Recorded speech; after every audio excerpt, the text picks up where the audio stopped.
El capitán general Ramón María Narváez asume la presidencia del gobierno en 1844 y permanece 10 años en el cargo. Conocido como el Espadón de Loja por su lugar de nacimiento, Narváez se convierte en el hombre fuerte del Estado y del Partido Moderado. Sus objetivos son fortalecer la corona, centralizar la administración y establecer un orden público más eficaz. Órdenes, mi capitán. Formada la fuerza.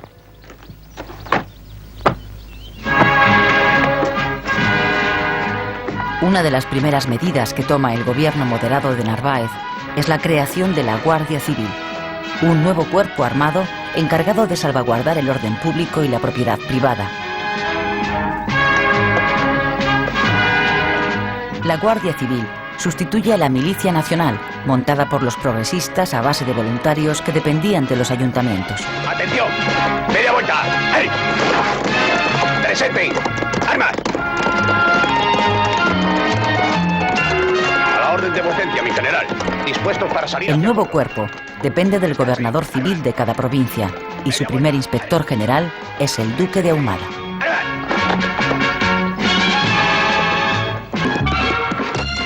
La Guardia Civil va a jugar un papel importante en la definitiva pacificación de la España rural, donde desde hace décadas el bandolerismo y el pillaje se han hecho crónicos.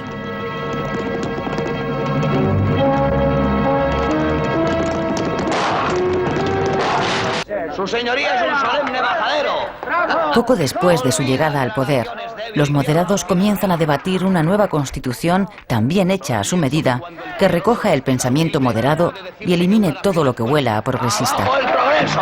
¡Viva la Constitución! ¡Silencio! Estoy en el uso de la... Al año siguiente, 1845, se aprueba la nueva Carta Magna. En ella se amplían los poderes del rey y la soberanía nacional pasa a ser compartida entre las Cortes y la Corona. La Constitución moderada suprime la milicia nacional y la autonomía municipal. Eleva el listón económico para la elección de diputados y vuelve a proclamar a la religión católica como propia de la nación española. ¡El obispo! ¡Ya viene el obispo! Los esfuerzos de los liberales moderados por reconciliarse con la Iglesia acaban fructificando en 1851 con la firma de un nuevo concordato con la Santa Sede. En él, Roma se olvida de las propiedades que le fueron arrebatadas a la Iglesia española por la desamortización de Mendizábal, a cambio de que la Hacienda del Estado se haga cargo del mantenimiento del culto y del clero y garantice a la Iglesia un trato privilegiado, tanto en el control de la moral pública como en la enseñanza. A su vez, la corona recupera el derecho a intervenir en el nombramiento de obispos.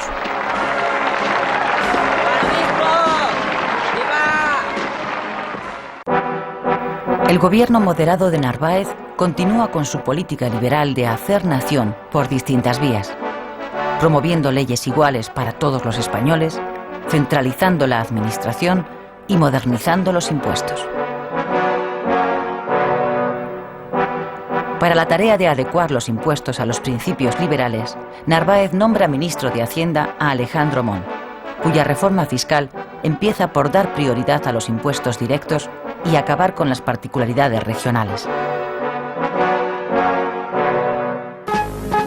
Esta decisión de igualar a todas las tierras de España tiene una excepción: las provincias vascongadas y Navarra, donde el gobierno moderado decide respetar gran parte de los privilegios forales para evitar que la burguesía, partidaria de los fueros, se pasase al carlismo.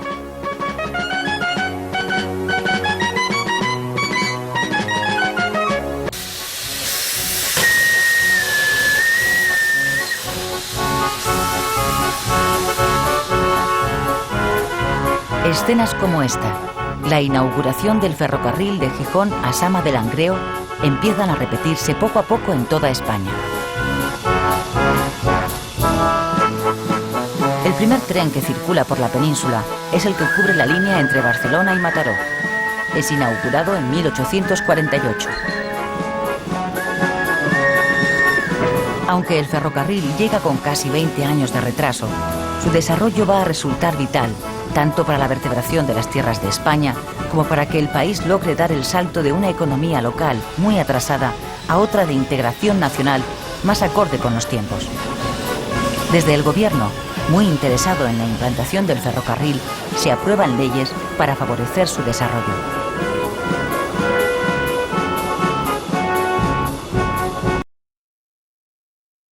La reina favorece con sus decisiones a los liberales moderados. Los liberales progresistas llevan alejados del poder desde que ella subió al trono 10 años atrás.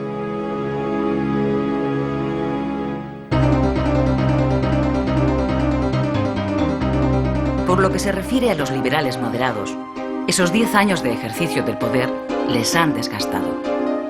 Sobre todo por la intransigencia de su líder político, el general Narváez, quien finalmente es obligado por los suyos a retirarse a un segundo plano.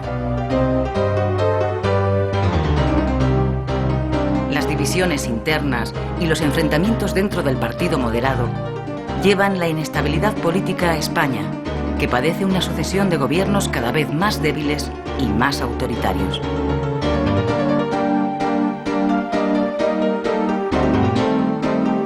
El descontento se extiende incluso entre los propios moderados. En 1854, un grupo de militantes, moderados pero reformistas, que quieren recuperar para el partido el espíritu liberal de la Constitución de 1845, pone en marcha una conspiración para derribar por la fuerza a su propio gobierno.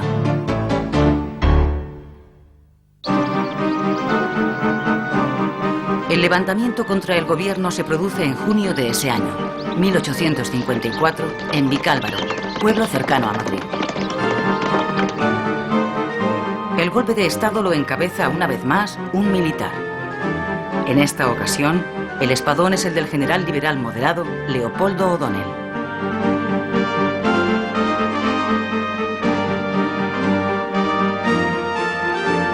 Se produce un primer enfrentamiento con las tropas gubernamentales, pero no hay un claro ganador.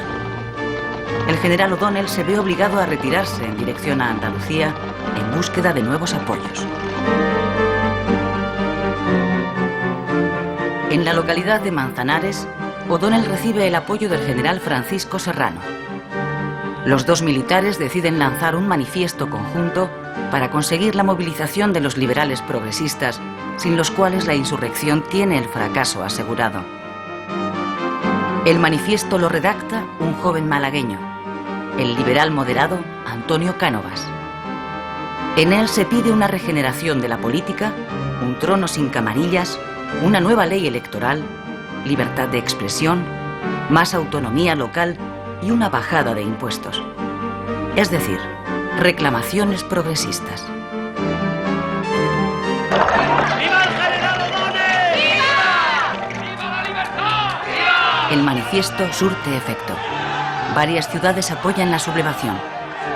Las calles de Barcelona, Valencia, Valladolid, Madrid y Málaga se llenan de amotinados que se hacen con los poderes locales y crean juntas revolucionarias.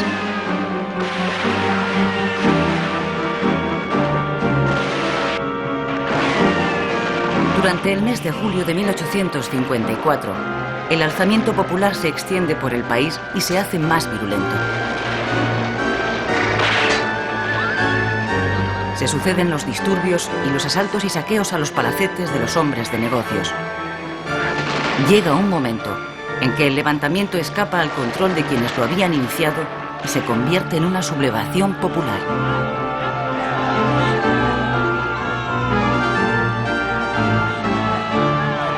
La reina, que siente que su corona se tambalea, se resigna a llamar en su auxilio al que fuera prestigioso líder de los progresistas, el general Espartero. Espartero vive desterrado en Logroño desde que volvió del exilio.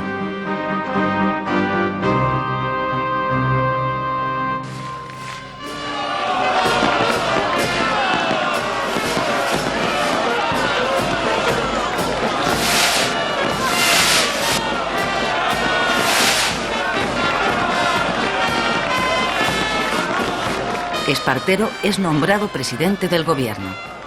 Con él, vuelve al poder el Partido Progresista después de haber permanecido 11 años en la oposición. El general O'Donnell, que había sido el promotor del levantamiento, se tiene que conformar con entrar en el nuevo gobierno como ministro de la guerra. O'Donnell decide fundar un partido centrista, la Unión Liberal, que pretende aglutinar a los más flexibles de los moderados y de los progresistas. El nuevo ministro de Hacienda es Pascual Madoz.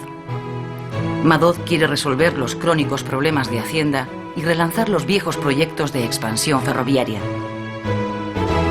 Necesita dinero y por eso aprueba una nueva ley de desamortización.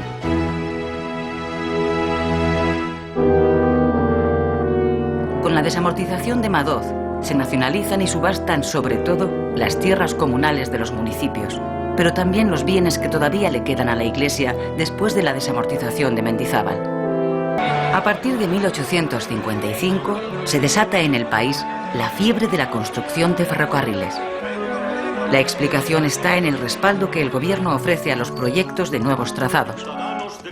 El Estado invierte en ellos parte del dinero obtenido con la desamortización, pero sobre todo aprueba una nueva ley de ferrocarriles que incentiva extraordinariamente la participación del capital extranjero. En el verano de 1856 estalla una nueva revuelta social en varias ciudades. El gobierno progresista comete graves errores en la resolución de esos conflictos. Eso es aprovechado por el general O'Donnell, apoyado por la reina Isabel II, para dar un golpe de Estado y hacerse con el poder. Lo primero que hace O'Donnell al llegar al gobierno es disolver las Cortes, de mayoría progresista, convocar nuevas elecciones y restablecer la Constitución de 1845. El general Leopoldo O'Donnell, fundador y líder del partido centrista Unión Liberal, va a ser el nuevo hombre fuerte de los próximos años y aplicará una política de libertad y orden.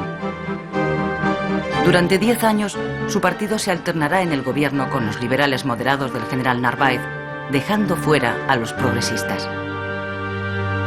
Pero hay una ocasión, en 1858, en que O'Donnell logra mantenerse en el poder durante 5 años seguidos, el periodo más largo de un gobierno en todo el siglo XIX. Presidido por O'Donnell, temeroso de que una nueva revolución le apeara del poder, aplica una receta importada de Gran Bretaña y de Francia: recurrir a la guerra exterior para asegurarse la unidad en el interior. En octubre de 1859, España declara la guerra a Marruecos. El propio O'Donnell encabeza el ejército de 40.000 hombres que parte a la guerra.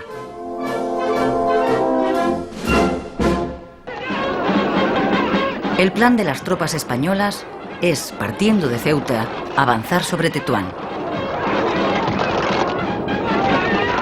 Los primeros enfrentamientos se saldan a favor de los rifeños. Pero el general progresista Juan Prim, al mando de los voluntarios catalanes, consigue en el Valle de los Castillejos la primera gran victoria sobre el enemigo.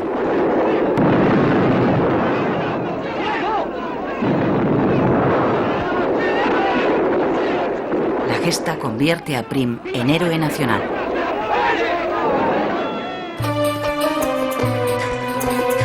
La guerra de África se salda en un tiempo relativamente corto, 6 meses, con la victoria española.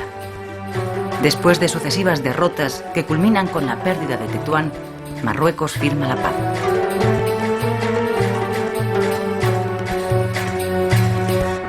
En vista del éxito de la guerra contra Marruecos, O'Donnell insiste en la política de guerras de prestigio en el exterior y toma varias decisiones. Envía a México al general Prim al frente de un ejército de intervención. Manda una expedición militar de castigo a la Conchinchina. Acepta que Santo Domingo se reincorpore a la corona española. Y finalmente desata la Guerra del Pacífico contra Perú y Chile.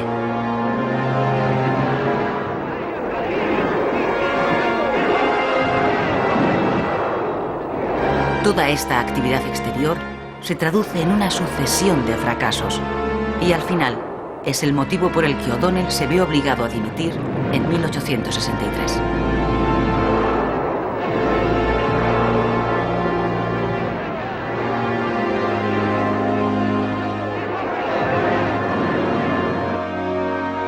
A partir de ese momento se turnarán en el poder los liberales centristas y los moderados, y el general Narváez acabará ocupando de nuevo la jefatura del gobierno. 1866 va a ser un mal año para Isabel II y sus gobiernos. La oposición progresista liderada por el general Prim, el héroe de Marruecos, protagoniza al comenzar el año una sublevación militar en Villarejo de Salvanés, provincia de Madrid. El levantamiento fracasa, pero la vía revolucionaria queda abierta.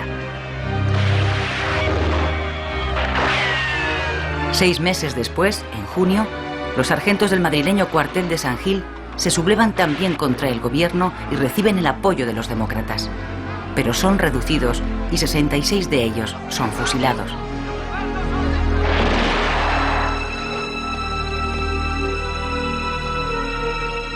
Dos meses más tarde, en agosto, en la ciudad belga de Ostende, se celebra una reunión entre los líderes en el exilio de los progresistas y los demócratas y deciden unir sus fuerzas. Firman un pacto para derribar a la reina y convocar unas cortes constituyentes elegidas por sufragio universal que determinen la forma de gobierno. El general Prim, líder de los progresistas, es elegido presidente del Comité Revolucionario. El gran éxito de ese pacto es que se suma a él la mayoría de los militares unionistas encabezados por el general Francisco Serrano. A ellos les mueve su rechazo a la política cada vez más represiva del general Narváez.